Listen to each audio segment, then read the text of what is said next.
Agora nós teremos o painel Telebrasil, né, que traz o último painel desta manhã, começando com uma pergunta. Estamos realmente preparados para a era da inteligência artificial? Para essa mesa, nós temos um time de peso, de especialistas, que vão responder, né, essa reflexão, essa pergunta. Para fazer a mediação desta mesa, convidamos agora o senhor Atílio Rulli, vice-presidente de Relações Institucionais da Huawei do Brasil. E para debater, convidamos também Cristiane Hauen, diretora do Departamento de Transformação e Inovação do MDIC. Hermano Tércios, secretário de Telecomunicações do Ministério das Comunicações. Auana Matar, CIO da TIM. Débora Bortolazzi, VP de B2B da Vivo. Peço que se acomodem, podem se acomodar.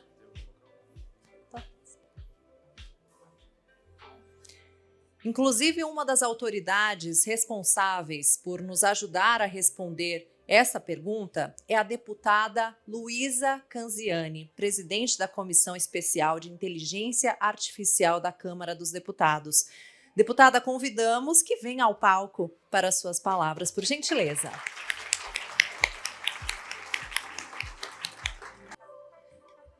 Muito bom dia. Eu queria, inicialmente, nosso presidente Alberto, pedir licença e saudar todas as mulheres que se fazem presentes em nome das nossas expositoras.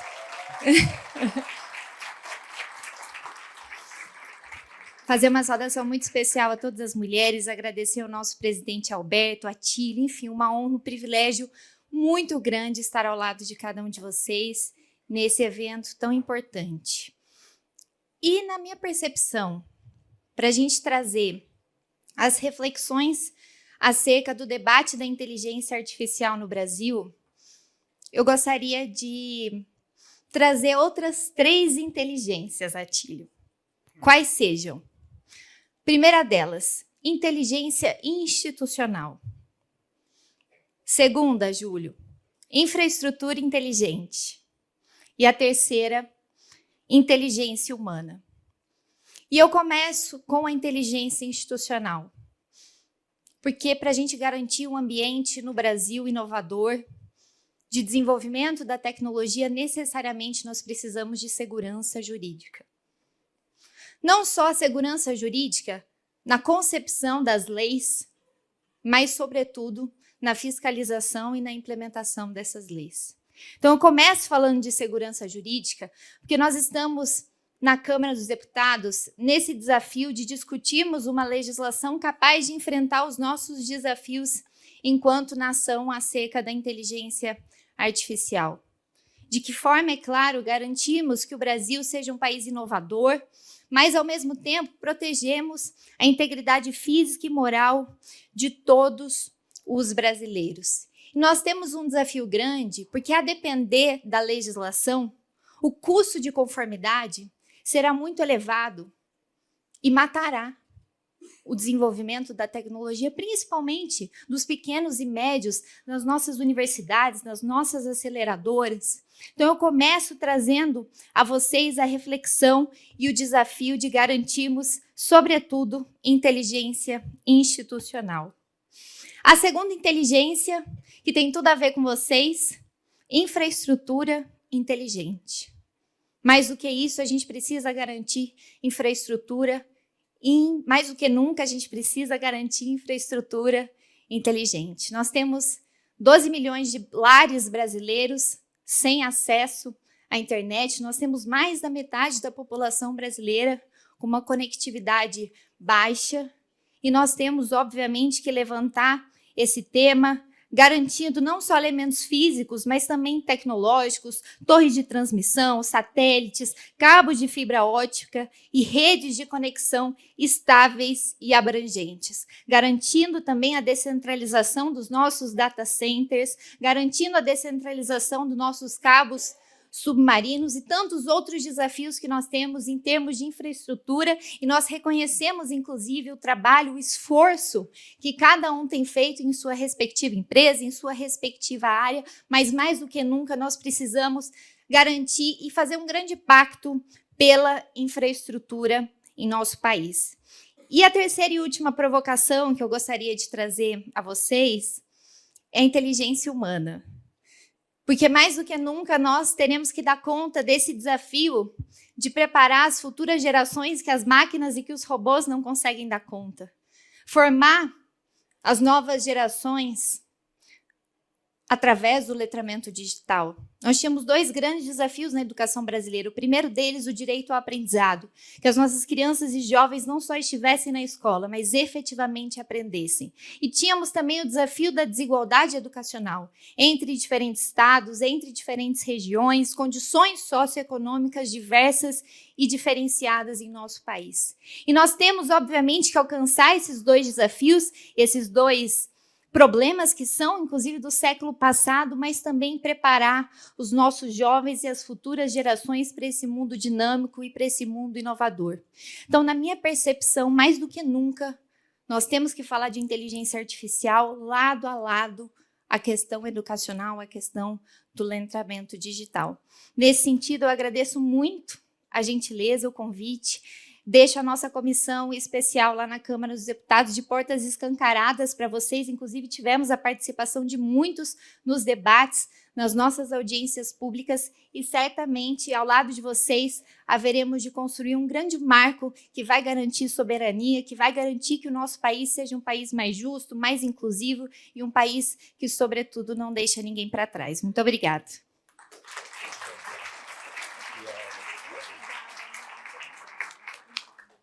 Muito obrigada, deputada, muito obrigada. Já passo, então, a palavra ao senhor Atílio e desejo um ótimo painel a todos. Alô? Bom, vou guardar bastante as 3 inteligências que você falou: institucional, infraestrutura inteligente e... Hermano, vamos trocar um The Fly aqui? E a inteligência humana, né, que não pode deixar de ser citada. Eu queria pegar um gancho na fala do Tonizzi aqui. E nós estamos numa fase aqui da inteligência artificial, que é uma fase similar à que nós passamos quando nós passamos a ter a internet móvel. Foi, acho que, uma das tecnologias mais disruptivas que nós passamos. Todos nós, hoje, acho que não saberíamos viver sem a internet móvel. Isso foi do 2G para o 3G, ao longo do comecinho dos anos 2000, final dos 80, dos 90 e começo de 2000, e agora nós estamos na era da inteligência artificial. A mudança nós passamos da internet móvel para a inteligência artificial móvel. Esse é o grande paradigma, que é exatamente o que o Tonizzi falou. Nós estamos numa mudança no mesmo nível e nós vamos estar com agentes e o AI móvel. É bem disruptivo. Mas, indo na linha do painel e fazendo pergunta para os atores que fazem isso acontecer, será que nós estamos preparados para essa era da inteligência artificial, nós, Brasil? Queria começar com a Cristiane, que representa aqui o Ministério de Desenvolvimento, Indústria, Comércio e Serviços. Cristiane, nós sabemos que o Brasil busca também uma política de data centers, que é um dos pilares para a inteligência artificial e da parte de processamento. Como é que está esse processo de data centers e como a inteligência artificial está sendo considerada nas políticas públicas do MDIC? Bom dia a todos, obrigada ao nosso moderador, agradeço aqui, cumprimento aos colegas de mesa, cumprimento a nossa audiência, né, um horário de almoço estendido aqui, agradeço a paciência de todos e a participação de todos para estarem aqui conosco nesse momento. Vou falar um pouquinho em nome da política pública que a gente está gestando dentro do governo federal, a perspectiva do Ministério da Indústria, a perspectiva do governo federal como um todo nesse momento, né? A Política Nacional de Data Centers é uma política que está sendo gestada numa plataforma interministerial sob a condução da Casa Civil da Presidência da República.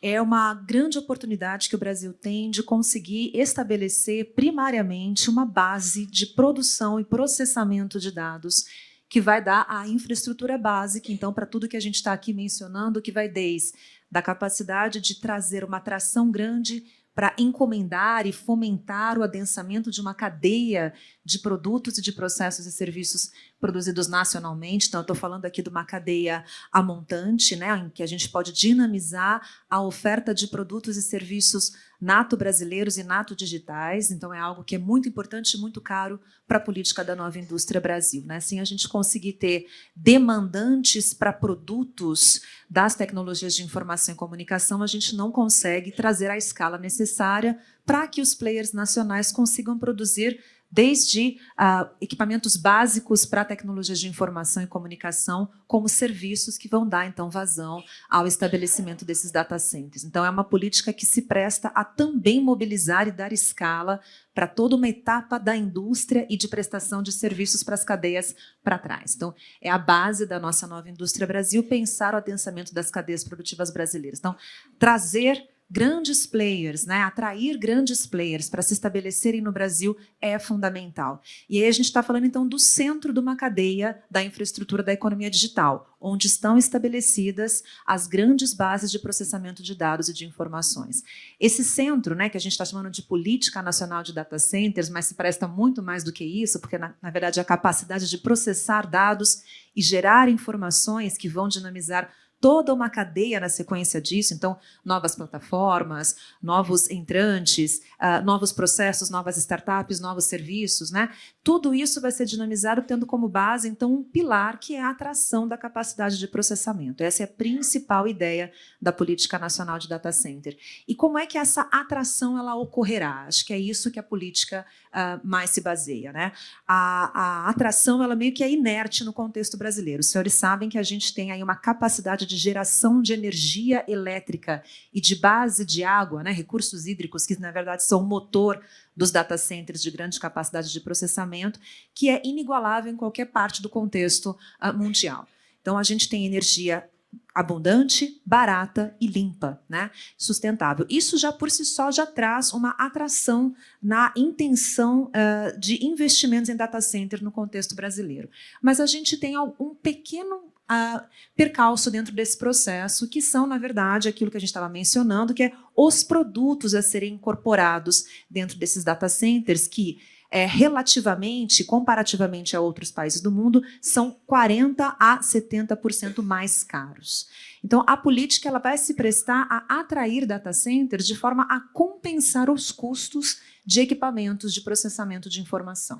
Então, essa é a expectativa. A gente já tem uma oferta natural de energia limpa e abundante, mas a gente ainda tem um percalço que é produtos, né? A importação desses produtos, o CAPEX de um data center no Brasil, ele pode ser... os equipamentos de processamento podem custar de 70% a 80% um valor de um data center, e eles são mais caros no contexto brasileiro. Então, a política ela vai se prestar a reduzir esses custos, tanto de importação quanto de fabricação desses equipamentos, para tornar os data centers ainda mais atrativos do ponto de vista do investimento. Então, suavizar ou dar um alívio a esse CAPEX na capacidade de processamento é o objetivo principal da Política Nacional de Data Center, falando de um regime fiscal, então, que vai isentar principalmente componentes eletrônicos para esse público-alvo.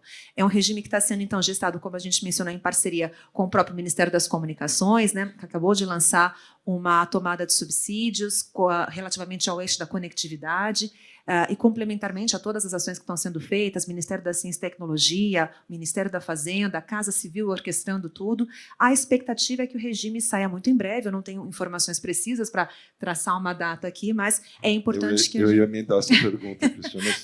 Eu não posso realmente me comprometer com uma data específica aqui nesse contexto, mas é importante que a gente diga a todos que estão aqui que o governo tem urgência no lançamento desse regime, CVM no lançamento dessa política que vai dinamizar toda a capacidade de produção e de dinamização, né, dentro do contexto da economia digital brasileira. Então, sobre data center é isso, não é uma política para data center de inteligência artificial, mas é óbvio que infraestrutura digital acaba acumulando, né, capacidade e competência para a dinamização da inteligência artificial no país.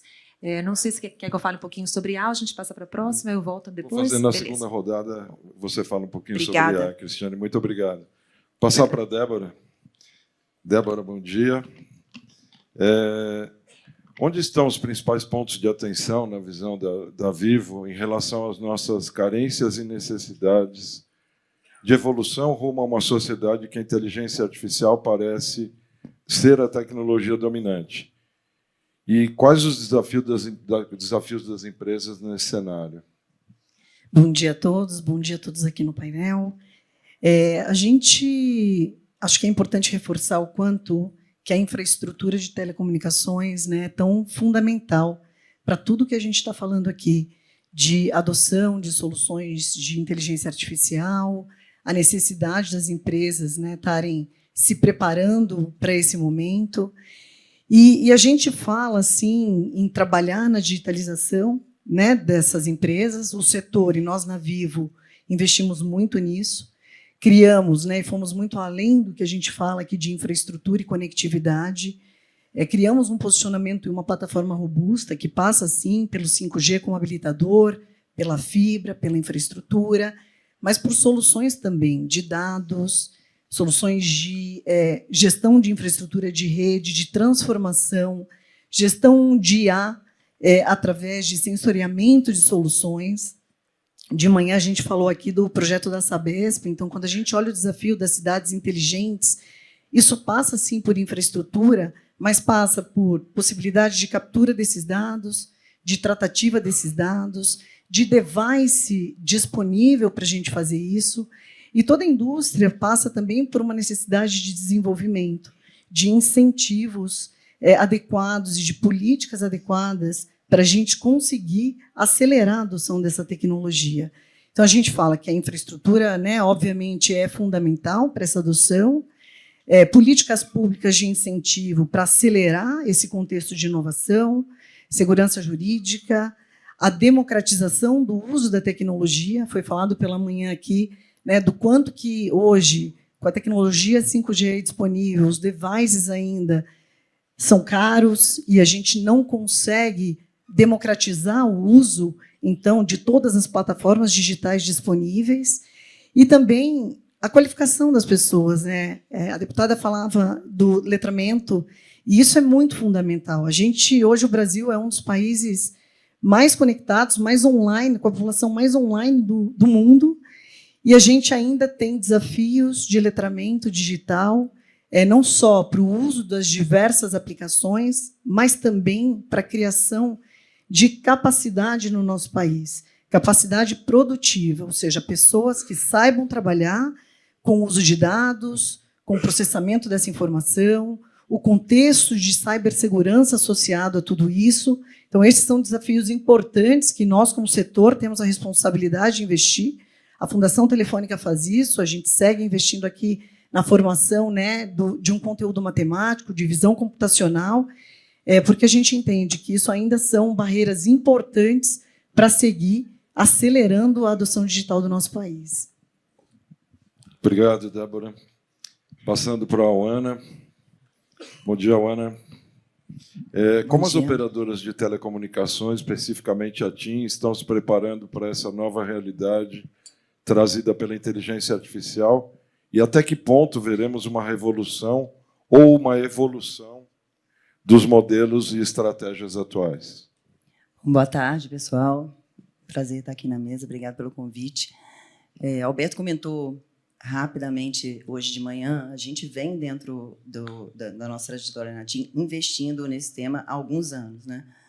Em 2016, a gente começou um investimento muito forte em Big Data, em estrutura de dados, que é algo bem crítico quando a gente fala de uso de AI.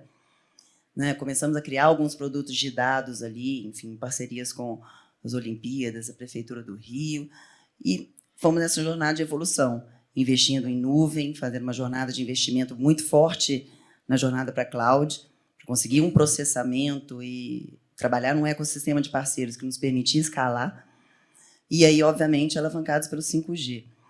Nesse caminho, a gente andou muito, nos últimos 4 anos, na transformação digital da experiência do nosso cliente. Então, desde os produtos e serviços que a gente lançou com o 5G, mas também no atendimento, principalmente, quando a gente fala de uso de serviços cognitivos, de avançar no aplicativo, os canais realmente automáticos, toda forma de pagamento automática, enfim. Nessas jornadas onde a gente coloca o cliente mais em poder das ações e a gente consegue acelerar essas capacidades digitais e trabalhar bastante com os dados. Isso sempre com modelos, ainda não AI. E aí, ali no final de 2022, quando surge essa oportunidade dos modelos de GenAI, a gente começou a testar de uma maneira bastante, vamos dizer assim, organizada e controlada, porque pode ser um hype tirar o foco, né, mas é uma oportunidade muito grande. Então, a gente elencou as áreas onde a gente queria realmente testar e a gente via um ganho imediato, né, como atendimento e rede. Começamos com esses casos de uso. Em paralelo, a gente começou com um letramento do time todo, então a gente treinou desde o estagiário até o Alberto, e a gente tem uma sessão que perdura um ano inteiro sobre AI, que aí pega todos os temas. E começamos a fazer essas evoluções, eu vou chamar de evoluções, porque a gente ainda está muito focado em eficiências, alavancar automações que já existiam, né, reduzir processos, reinventar processos, mas ainda não temos um salto. O que a gente vê muito na prática é a AI, sim, traz um ganho de produtividade significativo. Isso abre espaço para que a gente trabalhe novas ofertas, novos produtos e repense a forma como a gente está trabalhando com os nossos clientes, né? Consegue melhorar um ciclo virtuoso, mas ainda precisa de muita intervenção humana, né? de muita ação em cima de controle de FinOps, custos, né, de como que a gente está usando os dados, toda a questão de ética de dados e cyber é algo bastante importante para nós. Então, ainda não falaria de uma revolução, acho que é uma grande evolução, considero até assim, mais impactante do que o surgimento da internet, acho, que a gente está em outro momento, mas ainda, que eu acho que nos próximos 12 meses a gente vai estar muito evoluindo em cima de eficiência, caso de uso. As grandes empresas, Big Techs, também estão investindo muito em novos modelos e estão preocupadas com a história dos guardrails de segurança, né, com as famosas alucinações, para a gente conseguir, de fato, escalar. Né, até que a gente tenha um robô com AI, como o Tonísio falou aqui, e que ele, de fato, consiga performar uma atividade e a gente tenha segurança sobre aquilo. Perfeito, muito obrigado, Ana.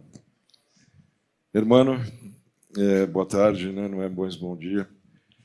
Quais políticas que o Ministério das Comunicações vê como prioritárias para colocar o Brasil definitivamente no rumo de uma estratégia ampla de transformação digital e quais pontos de atenção? Bom, obrigado, Atílio. Bom dia a todos e a todas. Vou falar bom dia porque não almocei ainda. Não sei se vocês já almoçaram, mas... Bom dia, pessoal. Bem, Atílio, acho que o principal aqui é a gente falar dessa aceleração recente que a gente tem feito nas políticas nesse sentido, né, de contribuir para essa preparação para a inteligência artificial. Então, não poderia deixar de falar dessa política data center também, como a Cristiane já falou. A gente, no Ministério das Comunicações, entrou para colaborar com essa política com outro eixo, esse chamado eixo conectividade e infraestrutura. Então, tem toda a parte tributária, econômica, importantíssima, que a Cristiane falou, mas a gente sabe que precisava, do ponto de vista técnico, também incluir essa parte de conectividade relacionada a data centers, que tem 2 pontos principais. Né? O primeiro, lógico, que conectividade é um insumo essencial para os data centers, sobretudo os maiores, mas mais importante do que isso é a relação entre os data centers e o desempenho das redes de telecomunicações. Né? O data center como elemento das redes que podem, de acordo com a distribuição deles no país, em especial os data centers menores de edge, racionalizar o tráfego na rede de telecomunicações e aí, né, melhorar o desempenho, diminuir a pressão por investimentos, que as prestadoras grandes, né, tanto reclamam, né, da questão com as Big Techs ali, do fair share e tudo mais, a gente tentar diminuir essa pressão por tráfego de acordo com a distribuição. Então, nós lançamos, eu vou falar aqui porque está aberto para contribuições de todos vocês, lançamos essa tomada de subsídios pública agora, tem 18 dias, ela vai estar aberta, então, até o dia 29 de setembro, tá? Para a gente ouvir vocês, quais seriam as melhores ações para a gente fazer essa rede de data centers de uma maneira que ela consiga impactar positivamente o desempenho das redes de telecomunicações.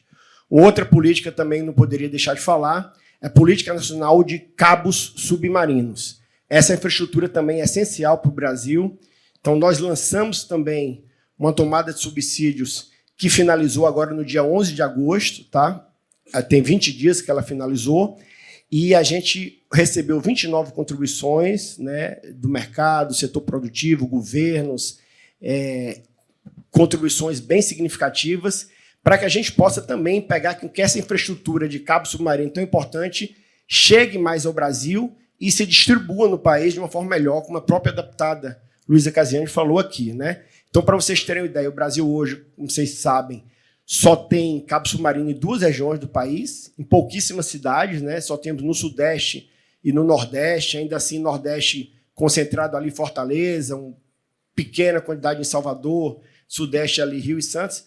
Então, a gente sabe que precisa levar para as outras áreas. Então, já como resultado inicial dessa política, que apesar de não estar publicada, a gente já vem trabalhando nela, a gente já pode, né, anunciar que vamos ter um cabo submarino agora em Porto Alegre, já foi iniciada a construção, né, do cabo submarino com recurso público do governo federal, né, da adaptação da concessão da Oi, e também outro cabo submarino em Belém do Pará. Então, a gente consegue levar para as outras mais 2 regiões do Brasil, né? Então, essas 4 regiões que são banhadas pelo mar, a gente vai conseguir ter. Então, já estamos em fase de construção desses cabos em Porto Alegre e em Belém.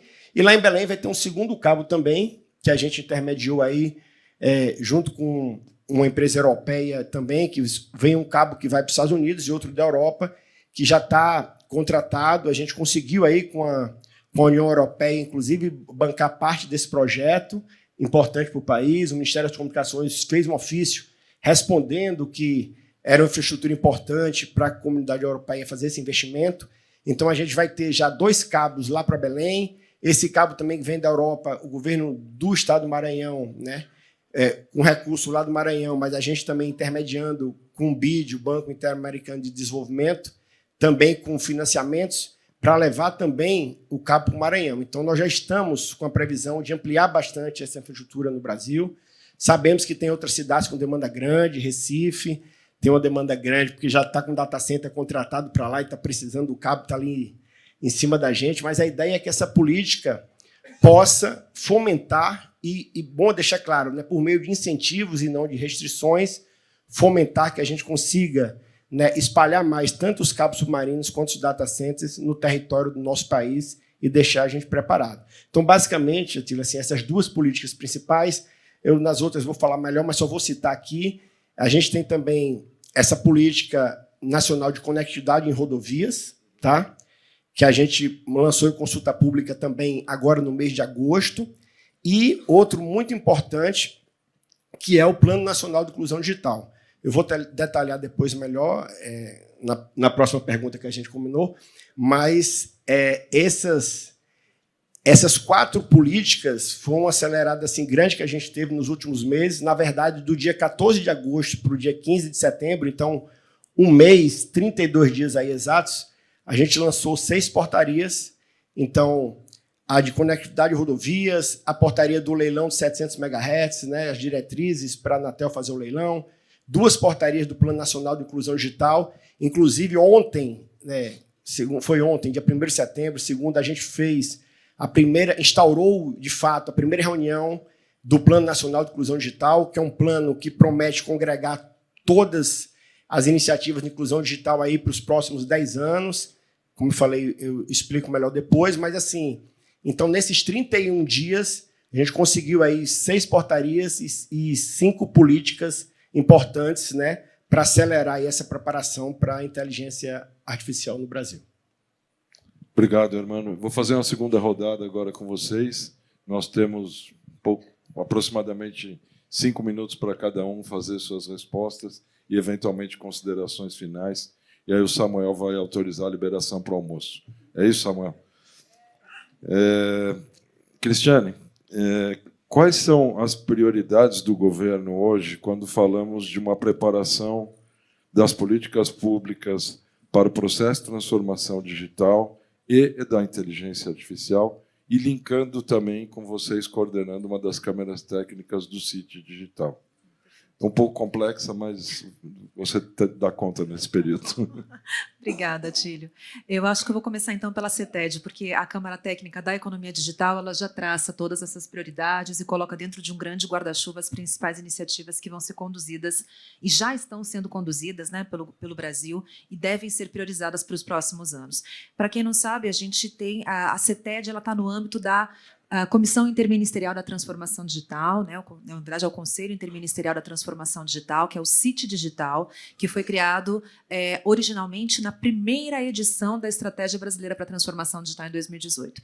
Então, essa primeira estratégia já previa a constituição de um espaço, né, uma instância de alto nível com órgãos de governo tratando dos temas prioritários, que vão ser temas, então, apoiados pelo governo brasileiro e que vão ser dinamizados dentro de um contexto de muita articulação com o setor privado, sociedade civil e a sociedade brasileira de maneira geral, né? Então, o CIT Digital ele estabeleceu 4 câmaras técnicas que vão traçar, então, vão de baixo para cima, né, uma perspectiva bottom-up de definição de estratégias de políticas públicas que vão receber todo esse apoio do governo federal em articulação com o setor produtivo e a sociedade brasileira.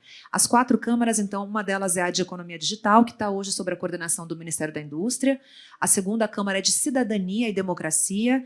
A terceira Câmara é de Governo Digital, Transformação Digital de Governo, e a 4ª Câmara, na verdade, é um GT, que é o GT do Plano Brasileiro da Inteligência Artificial, que está com coordenação específica do Ministério da Ciência e Tecnologia. Então, essas 4 câmaras, elas têm aí por obrigação, por dever e por competência, traçar toda a perspectiva de articulação de órgãos de governo em interação com o setor produtivo, academia e sociedade civil, para definição de quais são as políticas públicas que têm que ser priorizadas e que, na verdade, devem ser até construídas caso haja uma compreensão de que as políticas vigentes ou as políticas que estão sendo gestadas, né, no governo atual são insuficientes para a gente conseguir adquirir uma visão estratégica da economia digital, que é o que eu estou falando agora, né, no âmbito da CETED. Tá? Dentro da CETED, então, a CETED tem como missão precípua dinamizar as políticas que vão ter um impacto primário dentro do segmento produtivo, dinamizando a economia como um todo. E as políticas que estão ali abarcadas nesse momento são as políticas que historicamente mais evoluíram positivamente no âmbito do que se pretende como política pública a transformação digital brasileira. Então, a gente está falando de abarcar políticas que têm mais de 20 anos, por exemplo, a Lei de TICs Nacional, a Lei de TICs da Zona Franca de Manaus, a própria Lei do Bem, outras legislações como o PADIS. Então, a ideia é acompanhar essas políticas e fortalecer essas políticas. Plano de IoT, plano 5G, plano de internet das coisas, né? A gente já falei o plano de IoT, o plano de internet das coisas, também são planos que estão sendo acompanhados no âmbito da CETED. Mas tem as novas ações que estão sendo priorizadas. Então, uma delas a gente já mencionou, que é a Política Nacional de Data Centers, né? A Política Nacional de Cabos Submarinos, mencionada pelo Hermano, também entrou como uma política priorizada dentro dessa perspectiva. A gente tem algumas outras que estão associadas à regulação de serviços digitais e a regulação de mercados digitais, também são outras políticas que entraram dentro das prioridades da CETED. E uma que eu gostaria de destacar, que a gente está gestando agora, que é, na verdade, o 2.0 da transformação digital, é o que o Brasil vai fazer com os dados gerados dentro do contexto da transformação digital e vai dar origem à Política Nacional da Economia de Dados no Brasil. Essa política, então, ela se presta a compreender dentro de um contexto em que a gente já parte de uma estrutura brasileira de alta conectividade, de alto acesso à internet, de alta mobilização no contexto da internet das coisas e num contexto de conectividade e de expansão muito grande. O que a gente faz com esses dados que são gerados no Brasil e que a indústria acaba não utilizando nem 10% deles, sob o ponto de vista estratégico para a sua geração de negócios, geração de contextos, posicionamento estratégico para a geração de valor. Tá? Então, a PNED é uma nova política que está sendo gestada ali no contexto da Câmara e que quer dar luz e visibilidade a como a gente consegue mobilizar, do ponto de vista do governo brasileiro, com a intervenção pública, o que a gente pode fazer para garantir segurança jurídica, para que a empresa perceba que aquele dado que está dentro do dispositivo que ela produziu pode ser utilizado para a sua própria estratégia de gestão de ativos pessoal e de gestão de negócios também. Então, trazer segurança jurídica para ter acesso, portabilidade, interoperabilidade aos dados, que são dados produzidos no contexto econômico, é uma das missões precípuas aí da nova PNED. Não posso me debruçar muito mais sobre ela, mas em alguma outra oportunidade vai ser um prazer falar sobre ela com mais detalhes a todos vocês, mas contamos com o apoio de vocês para a gente pensar um pouquinho melhor como é que vocês, né, dentro do segmento produtivo, entendem os dados que não são dados pessoais, mas que são dados gerados nos dispositivos ou que podem ser dados pessoais anonimizados, como gerar valor para isso, para os negócios de vocês, né? Então, é um segundo passo dentro da transformação digital, que é entender o valor do dado como valor estratégico de negócios no país. Então, finalizo por aqui, Atílio, desculpa o... Nada, que é isso. Muito obrigado, Cristiane. Débora, de que maneira a oferta de serviços digitais ao segmento corporativo pelas empresas de telecomunicações podem contribuir para o processo de transformação digital da sociedade? Acho que quando a gente olha aqui, né, o setor, de alguma maneira, todo mundo começou e foi para esse passo, ou seja, ir além da conectividade. E seguramente isso é fundamental, seja pela responsabilidade que nós temos com toda a conectividade do país, ir além e levar, de fato, a possibilidade de digitalização dessas empresas. Hoje, a gente, muitas vezes, estamos aqui falando de data center, de cabo submarino, de altas capacidades de dados, e, obviamente, as grandes empresas e corporações do país, né, começam a se movimentar com usos de IA nos seus ambientes corporativos, mas a gente tem uma responsabilidade como setor de levar isso a todo e qualquer empreendedor do país, a todo e qualquer cidadão, a toda e qualquer pequena empresa. Isso é muito fundamental, porque a adoção de soluções tecnológicas traz potencialmente um uso mais eficiente de infraestrutura e de recurso, traz novas possibilidades de negócio, traz uma atuação de maneira, inclusive, mais sustentável de vários setores da nossa economia, e, de fato, tem uma oportunidade enorme para a gente trazer novos negócios, novas soluções. Foi citado pela manhã também o tema do Open Gateway, acho que é um grande exemplo, quando a gente começa a falar de uso de dados, quando a gente, em prol de novos serviços, seja para prevenir fraudes no país, no mercado financeiro, ou para todo o mercado de retail, né, onde esse uso de maneira anonimizada ou de disponibilização de infraestrutura como dados para o mercado traz, de fato, novas oportunidades. Acho que de captura de negócio, de segurança para o cidadão, de novos serviços e obviamente, a gente, com, né, a capilaridade que nós temos com o setor, a gente consegue atingir todos os estados desse país. Como é que a gente acelera o uso e a adoção da tecnologia, né, para cada cidadão e para cada empresa? A gente tem essa responsabilidade. Obrigado, Débora. Indo nessa linha, Ana, onde você considera os principais desafios setoriais para participar da economia de dados e ser protagonista nesse novo cenário? Que, como foi colocado aqui por vários participantes, acho que o ponto as empresas de telco, elas são grandes catalisadores de negócios e a gente produz muito dado, né? A gente é viabilizador, seja no consumidor, que aqui a gente está falando de um país realmente super digitalizado, como para os negócios.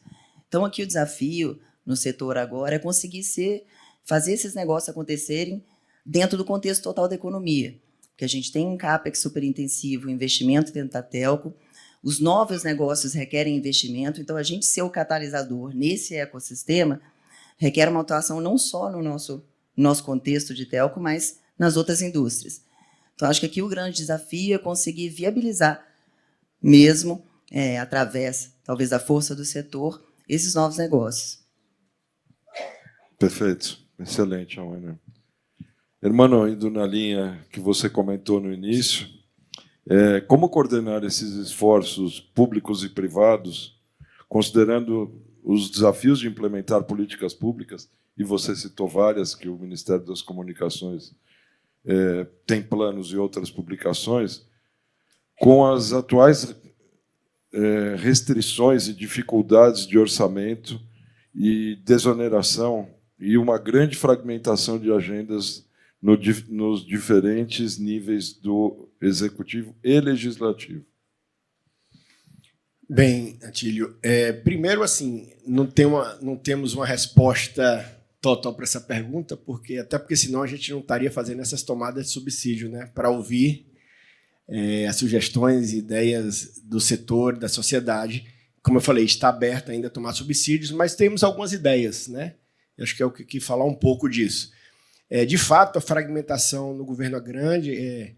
Cristiane falou um pouco, a gente fez um levantamento recente, tinha mais de 14 ministérios com iniciativas voltadas ao ecossistema digital, né, de conectividade ou coisas do tipo, e a gente vê que essa fragmentação, de fato, não contribui tanto. Então, vou citar 2 passos aqui importantes para lidar com isso. O primeiro foi, de fato, a reativação do CIT digital, como o Cristiane falou um pouco. O CIT é essa instância que tenta congregar todas as iniciativas, e agora a gente está tentando fazer isso, né? Tudo passar pelo CIT para que a gente consiga ver as iniciativas dos diversos governos de forma mais estruturada. E também essa outra, que é esse programa nosso agora, que é o Plano Nacional de Inclusão Digital. Por quê? Nesse plano a gente quer justamente fazer isso, né? Congregar as iniciativas do governo nessa área de inclusão digital e também de ONGs, né, da iniciativa privada, e fazer o que a gente espera que seja aí uma grande bíblia da inclusão digital do país aí para os próximos 10 anos, pelo menos. Então, os passos aí do PNID são, primeiro, a gente fechar bem quais são as lacunas, né, de inclusão digital que a gente tem no país. A gente já tem respostas para várias áreas, mas, assim, dos 5 eixos da conectividade universal e significativa, tem algumas lacunas que a gente precisa especificar ainda melhor e, sobretudo, né, definir quais os projetos que vão resolver essas lacunas, né? Que projetos, com que metas, indicadores e metas, e, por fim, quais serão as possíveis fontes de recursos para esses projetos. Tá? Então, assim, nós já fizemos levantamento com todos os ministérios, mandando para toda a esplanada esse levantamento de iniciativas dentro do governo, né? Fizemos estudos aí com consultorias também de iniciativas feitas fora, né, por ONGs, como eu falei, do setor privado, e a gente vai ter esse trabalho, né, hercúleo, porque a gente tem um prazo bem desafiador de 90 dias para finalizar isso, prorrogável por mais 90, então, sendo bem realista, eu acho muito difícil a gente conseguir fazer no prazo do primeiro 90 dias. Estamos fechando as câmaras temáticas, então a própria Huawei se candidatou a participar de uma das câmaras temáticas, né? Aqui tem várias associações que se candidataram, a própria Conexis também. A gente deve fechar essa semana as 2 câmaras temáticas de oferta e demanda, com 20 participantes cada um, né? 8 de governo e 12, né, de sociedade civil, setor privado e academia, para a gente começar, né, acelerar de vez esse processo e tentar ir até no máximo 6 meses, né, que vai dar ali início de março, finalizar isso, que aí atua nesse sentido que você falou, né, tentar diminuir essa fragmentação, que a gente sabe que tem vários projetos sendo executados, projetos importantes, todos têm sua valia, mas a gente conseguir enxergar isso de forma estruturada, a gente consegue ver as prioridades, onde que o recurso vai ser aplicado, que sempre tem um resultado para a sociedade, mas onde ele vai dar mais resultado, né, em menos tempo. Então, essa que é a nossa estratégia para tentar, vamos dizer assim, enfrentar essa fragmentação que você citou.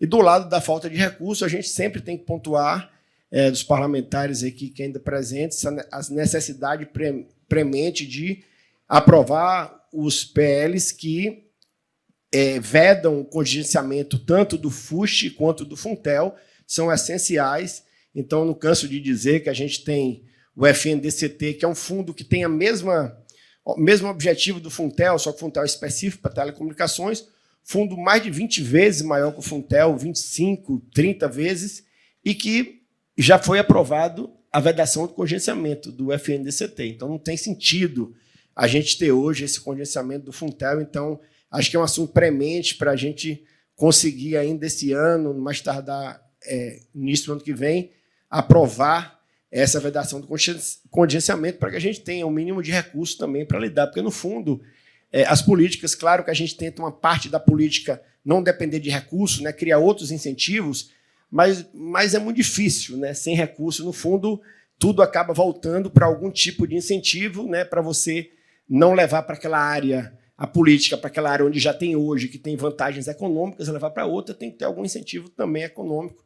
E por isso que a gente foca muito na necessidade de aprovação desses PLs de vedação do contingenciamento do FUSH e do Funtel. Muito obrigado, irmão. Com a resposta do irmão, nós encerramos esse painel. Queria agradecer a aula que vocês deram, a contribuição. Agradecer Marcos Ferrari, Samuel e todo o grupo da Conexis por esse evento. E bom almoço a todos. Muito obrigada a todos.